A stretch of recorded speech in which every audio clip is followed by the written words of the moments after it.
ብዙ መዝሙሮች ብዙ ሲዲዎች እንደሰራህ ለሰዎች አውቃለሁ ለእናንተ ብቻ ሳይሆን እና በዚህ ሙያ ብዙ ነገር አይተሃል ስለዚህ ፑቺም ብዙ የሰማሽው ያወቅሽው ነገሮች ይኖራሉ በዚህና ምን የምታስተላልፈው ነገር አለ ስለ ዘማሪዎች ለምን ሲዲ ለመስራት ለሚያስቡት ገና ከዚህ በኋላም ብዙ ሊሰራ ነው ለሚሰሩት እንዳንተ አይነት ሙዚቃ ለሚሰሩ በተለይ የመጨረሻ ሲዲ ስሰራ ኢትዮጵያ ሄጄ ነበርና የሰራልኝ ሰው ሊያይህ ምን ያህል እንደሚፈልግ ካንተ ጋር ጊዜ ቢያሳልፍ እንዴት እንደሚፈልግ ሲነግረኝ አንተ ለሌላ ሰው አሰለጠንክ ያ ሰው ነው ያሰለጠነው እና በሁለተኛ ዙር አንተ አስተምረዋል ማለት ነው እና ምን ታያለህ ምን ቢሆን ምን ቢስተካከል ምን መታረም ያለባቸው ነገሮች አይተሃል አንደኛ ገና የመዝሙር ስቱዲዮ ሪኮርዲንግ ስንጀምር እኔ ሙዚቃ ተጫዋች ነበርኩ እንጂ ቀጃችን እሳቸው ነበሩ ዋው እኔ ከወጣው አናሎግ በነበረ ጊዜ ዲጂታል ሳይጀመር ምክንያቱም ድሮ ጊታሩም ኪቦርዱም ማይኩም ምኑም አንድ ሚክሰር ላይ ይገባል ከዛ ሚክሰር አውትፑት ተደርጎ ቴፕ ሪኮርደር መቅጃው ላይ ይገባል በቃ የመጨረሻው መዝሙር ደን ወለስ እንጨርስ ካሴቱን አውጥተህ ይሄው ማስተር ብለ መስጠት ምክንያቱም የዛ አይነት አሰራር ነበር እንግዲህ እምብል እናንተ ምስጋና እነ ባማረቅ እኔ ምናም በተሰሩበት ዘመን ማለት ነው ከዛ በኋላ ወደ ዲጂታል ነገር መጣ እንቱንም ስቱዲዮ ማደገ እኔ የሚቀዱ ዘማሪዎች ላይ የማየው አንድ ነገር ነበር ሁሌ እንዲህ አይነት ጥያቄ ስጠይቅ የመጀመሪያ ሲዲያቸውን ሲሰሩ በጣም ይጠነቀቃሉ ስለ ግጥሙ ይጠነቀቃሉ ስለ ዜማው ይጠነቀቃሉ እርማት ሲሰጣቸው ይሰማሉ በጣም ይጸልያሉ አይደለም በጣም ነው የሚጸልዩት ይጸልያሉ እጅ ያስጭናሉ እጅ ይጫንባቸዋል ጥንቃቄው ሌላ ነው እና እግዚአብሔርም ደግሞ ይረዳቸዋል እና ከዛ ሁለተኛው ላይ ሲሆን ትንሽ ይቀንሳሉ ይሄንን ሁሉም ላይ አይተናል ማለት ሳይሆን በጣም ጥቂቶች እስካሁን በዛ መንፈስ የሚሰሩ አሉ በቃ ሰሩ ቁጥር በዛ ጥንቃቄ በቃ መልእክት ለማስተላለፍ የሚል ምክንያቱም ከዛ በኋላ ወደ ምን ተለወጠ ብዙ ዘማሪዎች በራሳቸው ሀብት ገንዘብ ስለሌላቸው ማሳተም ስለማይችሉ አሳታሚ የሆኑ መዝሙር ቤቶች ወይም ክርስቲያን ቡክሾፖች አሉ እነሱም ይመርጡላቸው መዝሙር ነው የሚመርጡት እነሱ በሚሏቸው ነው የሚሄዱትና ከዛ በኋላ አገልግሎታቸው ይበላሽ እንዲህ አይነት ሪትም አስገባ እንዲህ አይነት መዝሙር ይሁን እንዲህ አይነት ግጥም ይሁን ይሏቸዋል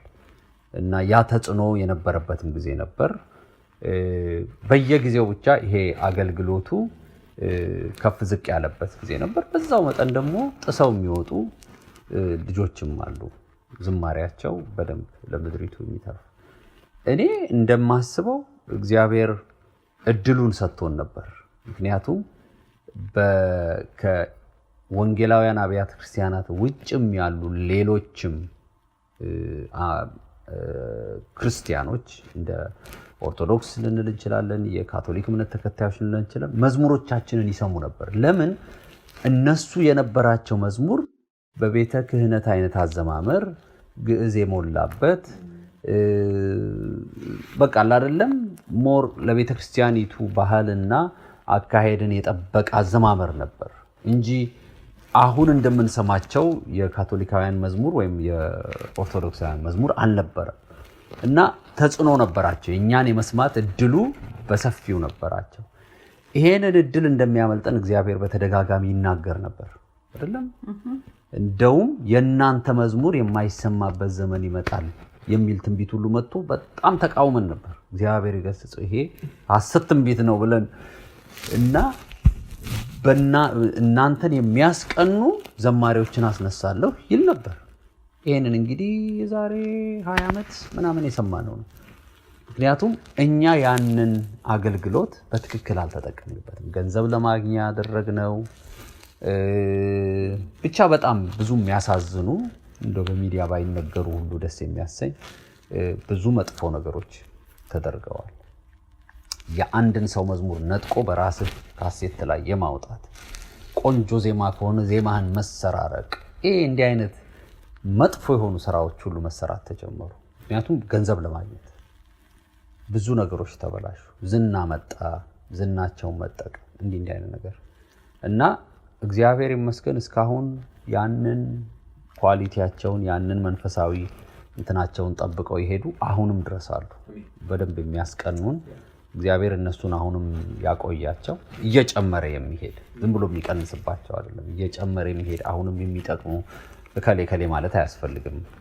ስሙን ባጠራ ማበላለጥ የሚሆን አይነት ነገር እንዳይሆን በኳየርም ደረጃ እንደዚሁ በአዳዲስ ደግሞ ግሩፖች ያለፈውን ውድቀት አይተው የሚነሱ እንደዚህ አይነት ነገሮች አሉ። ይሄ መልካም ነገሩ እንዳለ ሆኖ ግን በዛው መጠን ደግሞ የህዝብ ልብ እያደመጡ የህዝብ ጆሮ እያዩ እንዲባርግ ይወዱልኛል በሚል እና ተደበላለቀ። ልክ እዚህ ጋር የአንድ ዘፈን ወጥቶ እዚህ ጋር አንድ ዘማሪ ቢወጣ ምንም አትለየውም፣ ፖስተሩን አትለየውም፣ ሪትሙን አትለየውም፣ አንድ አይነት የሚመስል ሜሎዲውን አትለየውም፣ አጫዋቱን አትለየውም ማለት ድብልቅ አለ በአንድ ጊዜ።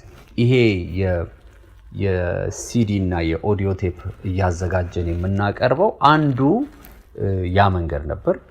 ሌላው ደግሞ ይሄንን አገልግሎት እንደው እንዲወርድ ያደረገው ነገር ምንድነው? ቴክኖሎጂው ነው። ድሮ በቴፕ ካሴት ነበር የምናሳትመው። ከዛ በኋላ ሲዲ ተጀመረ። አሁን ደግሞ ሲዲም አይፈልግም። ሰው ሁሉ በሞባይሉ ላይ መጫን ነው የሚፈልገው። ሞባይልህ ከ2000 ከ3000 ሶንግ በላይ መጫን ይችላል። ሲዲ ወደቀብኝ፣ ጠፋብኝ፣ ሲዲው አልገባለኝ፣ አልወጣለኝ ከምትል ሰው ሁሉ ባለ ሞባይል። ስለዚህ አሁን ዲጂታል ቴክኖሎጂ የኛን አይደለም በዚህ በአሜሪካን ሀገር ያሉትን እንኳን ሳይቀር አወጣባቸው። ዛሬ በአሜሪካ የታወቁ ዘፋኞች ዘማሪዎች የሚያወጡት ዲጂታሊ ነው አይደለም እንዴ? በአይቲዩን ነው የሚያወጡት፣ በአንድሮይድ ነው የሚያወጡት። ስለዚህ በአየር ላይ ነው የሚለቀቀው። ሰው ከዛ ላይ ዳውንሎድ እያደረገ ያዳምጣል። ስለዚህ አሳትሜ ሸጬ ምናምን የሚለው ነገር አይሰራም። አሁንም በጣም እየፈጠነ ያለ እንደውም እንወጣለን፣ ሙሉ ለሙሉ እንወጣለን ከገበያው ማለት ነው። እንግዲህ አስበው ያመጣብንን ነገር።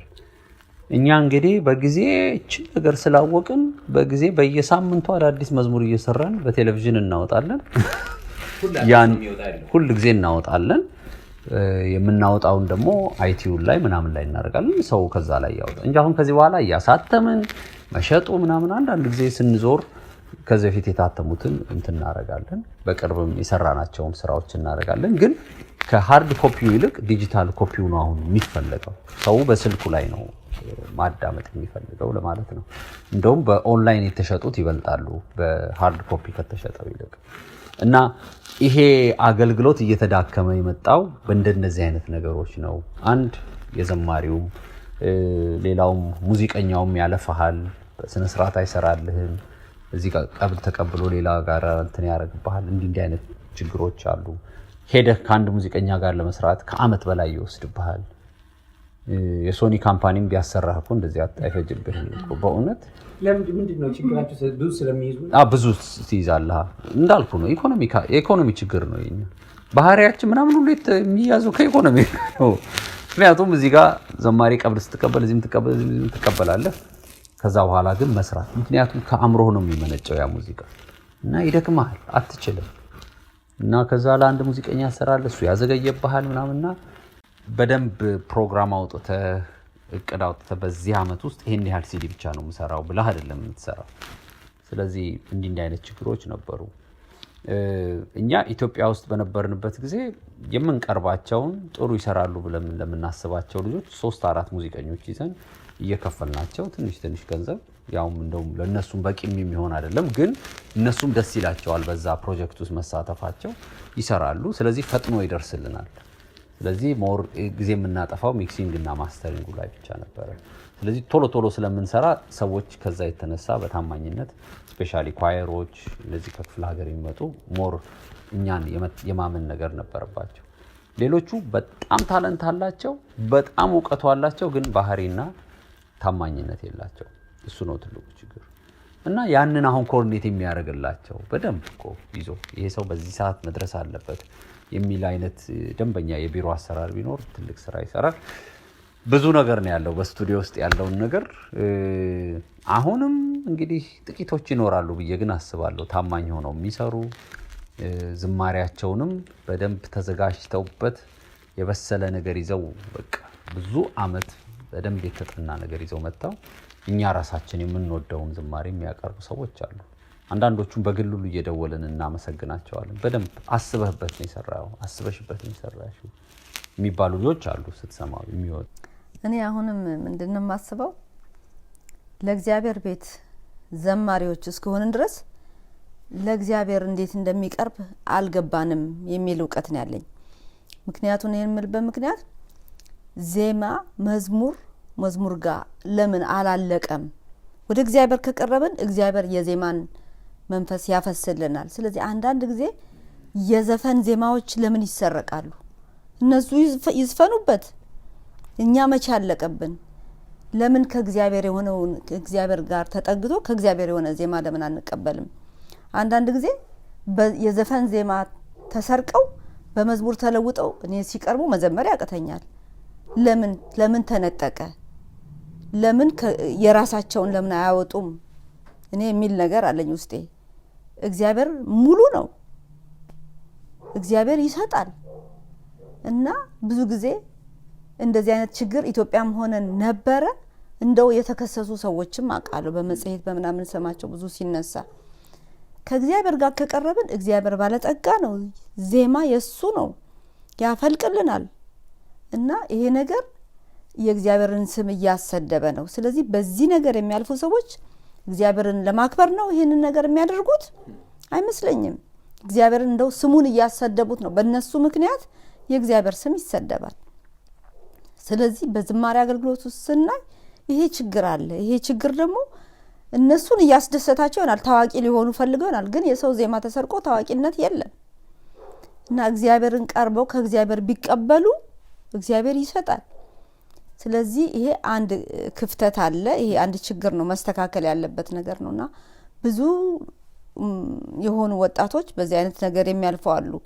እና ሙዚቀኞችም ቢሆኑ ደግሞ የሚሰሯቸው ግድፈቶች ገንዘብ ተቀብለው ሌሎችን ሲያንገላቱ የእግዚአብሔር ስም ይሰደባል። ሰውን አንገላተው ሰውን ያሰቃዩ ዜማ ለመስራት ተቀብለው ሙዚቀኛ ነኝ ብለው ተቀብለው የሰውን ገንዘብ በልተው ይሸሹ እዛም የሚያንገላቱ ይሄን ባህሪ መተው አለባቸው።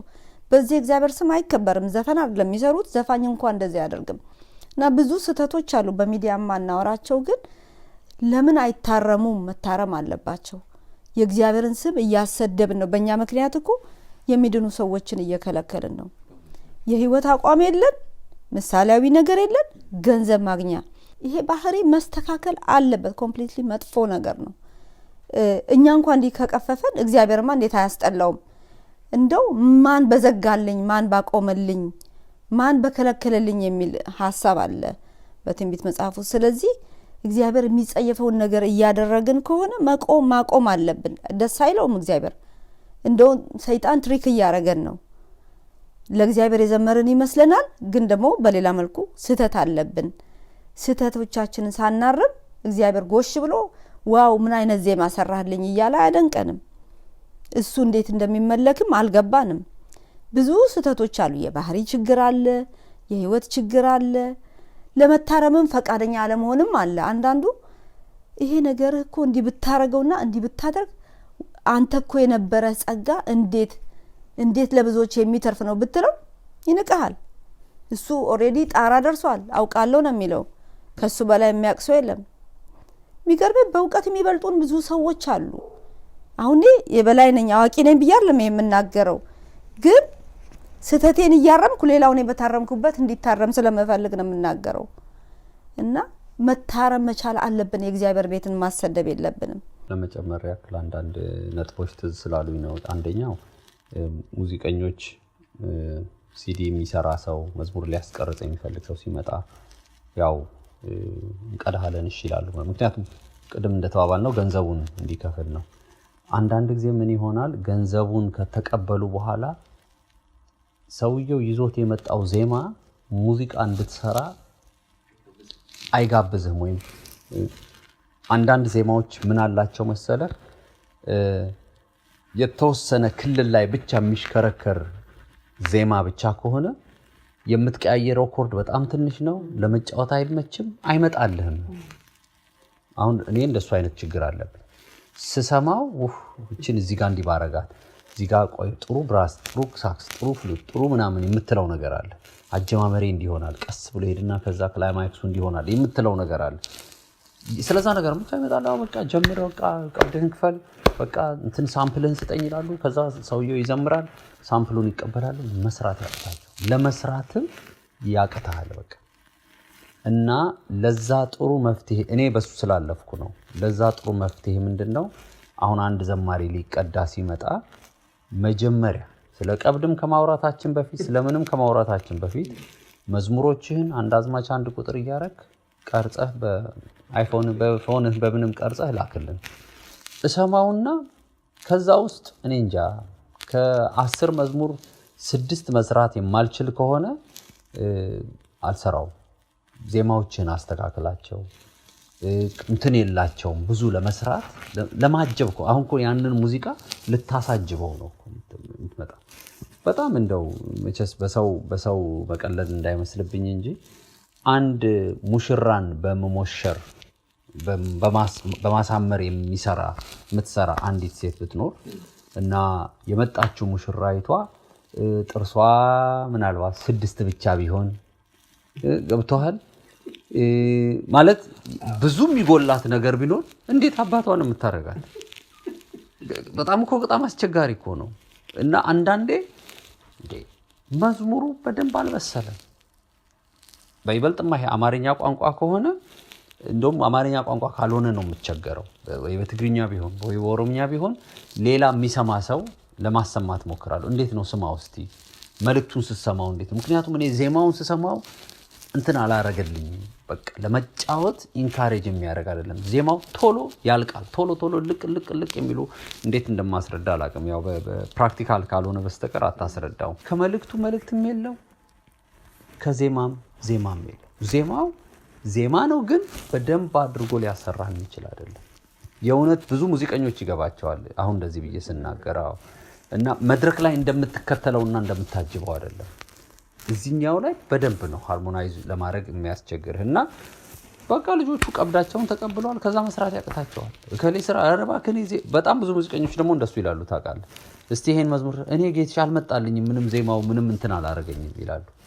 ስለዚህ ዘማሪው ራሱ ይዞት የሚመጣው ዜማ ራሱ በጣም እንትን አለው ማለት ነው፣ አፌክት ያደርገዋል ያንን ስራ እና ቀድመው ተቀብለዋል ግን ገንዘብ ከዛ በኋላ ይጠፋሉ መስራት ያቅታቸውና ይሄ አንዱ ችግር አለ። ግን ለዘማሪው ግን አይነግሩትም። ምክንያቱም በቃ ቀድመው አልተነጋገሩም። እና እኔ ከብዙ ዘማሪ ጋር ተጣልቼ አውቃለሁ። የተጣላሁትም ለምንድን ነው? መዝሙርህ ለሲዲ የሚሆን አይደለም። ዜማው ዜማህ ውስን ነው። ለምን ቢባል የተወሰነ ነገር ብቻ ነው እሱ የሚሰማው። በመስማት አላሳደገም። በመዘመር መዝሙሮቹን እያሰማ እስቲ ዜማ የዚህ ጋር እንዴት ነው ግጥሜ፣ አንዳንድ ግጥም ለምሳሌ ልልልልል ትትት እያለ ብቻ የሚገጥም ቢሆንብህና ለምሳሌ በቋ የሚጨርስ ግጥም ቢጨርስ በጭ የሚጨርስ አሪፍ ነው ትላለህ። ሐሳቤ ገብቷል። አገጣጠማችን ራሱ አበሳሰል እንዳለ ያስታውቃል። ዝም ብሎ አይነት ግጥምና በጣም በጥሩ ገጣሚ የተገጠመ ግጥም በጣም ያስታውቃል። ሐሳቡ ደግሞ አዳዲስ ሐሳብ ሰምተው የማታውቀው ቃል ሰምተው የማታውቀው አገላለጽ የገለጸ ዋው እንዴት ደስ ይላል ይሄ መዝሙርህ እኮ የምንለው ያንን አይተን ነው። ይሄን ሁሉ ሳያሳድጉ ይመጣሉ። እስቲ ትንሽ ቆይ ዜማህን እስቲ ትንሽ እያቸው። ደግሞ አንዳንዱ አንድ አይነት ሪትም ይዞ ይመጣል ወይም አንድ አይነት እንትን ሜሎዲ የኮርድ የሜሎዲ ስኬል ይዞ ይመጣል ወይ ማይነር ብቻ ይዞ ይመጣል ወይ ሜጀር ብቻ ይዞ ይመጣል። በቃ አንዱ ይዞት የመጣው አይ ቲንክ አንቾዬ ብቻ ነው አምባሰል ቅኝት ብቻ ይዞ መጣ። እስቲ ዘምሩት። ለካ ልጁ ሌላ መዝሙር መርጠ በሰጠው ወደ አምባሰል እየቀየረ ነው የሚዘምረው። ሰውየው አምባሰል ነው በቃ ራሱ ከአምባሰል ውጭ ሌላ አይመጣለትም። እና ኖ ልክ አይደለህም ማለት ነው። ወይም ስፔሻል ኤዲሽን በቃ አምባሰል ቅኝት ብለህ ማውጣት አለብህ እንጂ ሰው አሁንም ሲሰማ ከሆነ እንዴት አድርገህ ነው? እና በደንብ ያስታውቃል እንዲህ አይነት ችግር ያለባቸው ገንዘብ ስላላቸው ብቻ መተው መቀዳት የለባቸው። ሌላው ደግሞ ለስቱዲዮ የማይሆን ድምጽ አላቸው። ለምንድነው ሪትም መጠበቅ አይችሉም? ስቃይ ነው። ምክንያቱም አስቀድመን ነው ሙዚቃውን የምንጫወተው። ያንን የተጫወተው ሙዚቃ እየሰሙ ለመዘመር ያቅታቸዋል። ስለዚህ እነሱን ቀድመን ፋይናል የሆነ ድምጽህ ነው የሚቀዳው ትልና አትሊስት ፋይናል በሆነው ድምጽ እየተከተልክ እንደምንም እየቆረጥክ ያስተካከልክ ታደርጋለህ። አለበዛ የሰራው ምን የመሰለ ሙዚቃ መዘመር አይችሉም፣ አብረው አይችሉም። እንዲህ አይነት እንትን የላቸው። ሌላው ቢቀር ሄድፎን አድርገው መዘመር የማይችሉ ዘማሪዎች ገጥመውን ያውቃሉ። ሄድፎን ሲያደርጉ የራሱ ድምጽ እንትን አርጎት ማለት ነው ኢፌክት ምናምን ገብቶበት ሲሰማ ይደነግጣል። አልለመደማ በዛ እና ራሱን የቻለ ብዙ እንትን የሚጠይቅ ነው ፕሮሰስ የሚጠይቅ ነው እንጂ እዚህ ሀገር በይበልጥ ገንዘብ ስላላቸው ብቻ መቀዳት የሚፈልጉ ሰዎች አሉ። መዝሙር መጻፍ የቻሉ ስለመሰላቸው በቃ ይሄ ያለቀ ነው። ሰው በነገራችን ላይ የፈለከው መዝሙር መድረክ ላይ አንዴ ብቻ ዘምረው በቃ ሰው በቃ ብሎ እንደምንም ይችላል። ኦዲዮ ማን በተቀርጾ ግን የመጣ ከሆነ እንዴት አድርጎ ነው እንትን የሚያደርገው? ሪዋይንድ እያደረገ ሊሰማልህ አይችልም። መልሶ መላልሶ አይሰማ። ኧረ በቃ አውጡልኝ ይሄን ሲዲ ነው የምትባለው። እና ደሞ ለነሱ በጣም ዲስአፖይንት ነው የሚሆኑት። በጣም ነው የሚያዝኑት። አለመሸጡን ሲያዩ ያን ሁሉ ገንዘብ አውጥተው በጣም ነው የሚቆጩት። ምን ነው ባልገባሁበት እስኪሉ ድረስ ማለት ነው። እና እንነግራቸዋለን አይደል? አሁን እኛ ጋር ብዙ ሰው ነው ሽጡልኝ እያለ ይልካል። መዝሙሩ ሲሰማ ሰው አይፈልገውም፣ ሊሸጥ አይችልም። ስለዚህ የብዙ ሰው እንትን ቁጭ ብሏል ዝም ብሎ። ለዚህ ነው ይሄ የሲዲ የዚህ ህትመት ስራ ላይ መንፈሳዊም ነገር አለው፣ ቴክኒካል የሆኑ ነገሮች አሉት። እሱ ባላንስ ያደረገ ነገር መሆን አለበት። በድምጽ ማቀዳደም ቢሆን፣ በጥራትም ቢሆን፣ በእጀባው ቢሆን፣ በዜማ ቢሆን፣ በግጥም ቢሆን ማለት ሁሉን ያሟላ ነገር ነው እንጂ እንደው መንፈሳዊ ነገር ብቻ ነው ብለህ እንትን የምትለው አይደለም። ወይ ቴክኒካል ነገር ተጠቅመህ ያው በቴክኒኩ ድምጽህን አሳማምሮ ምናምን ስላቀረበውም አይደለም። ስለዚህ የብዙ ነገሮች ውጤት ይመስለኛል። እና ዜማቸውን ያለን እንደውም እኛ ግጥሙን ደግሞ በኢሜል ላኩልን እንላቸዋለን። እዚህ ጋር ማለት ነው ልክ አይደለም ቀይረው ነው። አንዳንዶቹን ያልቀይረው ጌታን የሰጠኝ ሊሉ ይችላሉ። አንዳንዶቹ ይቀይሩታል። ማለት ፈቃደኛ ነህ ወይ እንደዚህ ለማረም የሚለውን ነገር ያስፈልጋል። እኔ አንድ ሰው አለ ምን አገባህ አንተ ቅዳኝ ምን ቸገረ አንተ ምን ቸገረ ቅዳኝ እኔ መቀዳት ነው የምፈልገው አለ። አልቀዳ ነው አዘነ በጣም ሌላ ቦታ ሄዶ ተቀዳ እና የተቀዳውን ላከልን ይሄው ተቀድቻለሁ ብሎ በጣም በቃ ማለት እናንተ ባትቀዱኝ ራሳቸውን እንደብቁ ዘማሪ ያረጉታል። የሚችሉ ስለሚመስላቸው ነው። ግን ልጁ በጣም ነው የተሰናከለው። እንዴት አትቀዳኝ ብሎ አዘነ፣ አኮረፈ፣ ሄዶ ሌላ ቦታ ተቀርቶ ላከል። ገብቷል አለ። ከዛ በኋላ ግን ማንም ሰው አንድ ሰው አልገዛውም። አንድ ሰው አልገዛውም። ርሱን ብናገር ብዙ ሰው ስለሚያውቀው ነው። አይ ነው በዛ ባወጣው የሲዲው ርስ እንደው መቀለጃም አይነት ነገር ሆነ ማለት ነው። ስለዚህ እንትና ምናምን አይነት ነገር ተብሎ የሚቀለድበት ምክንያቱም አይሆንም፣ በፍጹም አይሆንም። እሱም ጌታ ይባርከው ከዛች ወዲህ ስቱዲዮም ደርሶ ማያውቅም በዛች ተምሯል ብዬ አስባለሁ። ሁላችንም እንሳሳትና እንማራለን። እውነት ግን እዛ ደረጃ ባይደርስ ያን ሁሉ ገንዘብ ሳትከስር አይሻልም ለመማር? በጣም ለሁሉም መልክም የለው። አግሎታቸው ለሆነ ሰዎች ብቻ ቢሄዱበት እነሱም ጥርት ያለ ነገር ቢያቀርቡ እንዴት ከብርክታዊት ጋር ያስተዋወቀን ሲዲ ነው አይደል? አዎ ህዝቡ ያቅም ያናል በትግርኛ የመጀመሪያ ጊዜ ጊታር ይዤ ድምጿን ስሰማ እንዴ አይነት ያበሻ ድምጽ አለ እንዴ የህንድ ድምጽ ነው የመሰለኝ። እኔ ያኔ የማደንቀው የህንድ ድምጽ ነው እና በሱ ነው ያቺ መጀመሪያ ቀን ትዝ ትለኛለች። ምናልባት ስንት ዓመት ሆኖታል እሱ ያንተ ዓመተ ምህረት ምናምን ቃጣታንሳ አይደል? ስለዚህ ያለው ቢሆን ያስታውቃል። ያለው እንዲሁ ሰውም ሊመዝነው ይችላል። ድምጽም ችሎታውም ቃሉም የናንተ ደስ የሚለኝ የናንተ ኦሪጂናል ድምጽ እንደሆነ እስካሁን ድረስ አቋል። የናንተ ስታይል የናንተ ነው። አሁን ሌላን ለመምሰል አትሞክሩም። ከበፊትም ያ መጀመሪያ የነበሩት መዝሙሮች ሲዲ ለማውጣት መጀመሪያ የነበሩት መዝሙሮች የሱ አይነት ትሬንድ እንደሆነ አብረን መዝሙር ስንሰራ የነበረው አይነት እንደሆነ የሌላው እንደዚህ እኮ ነው ሰው የሚፈልገው እሱ ነው አንዱ ደግሞ ችግር።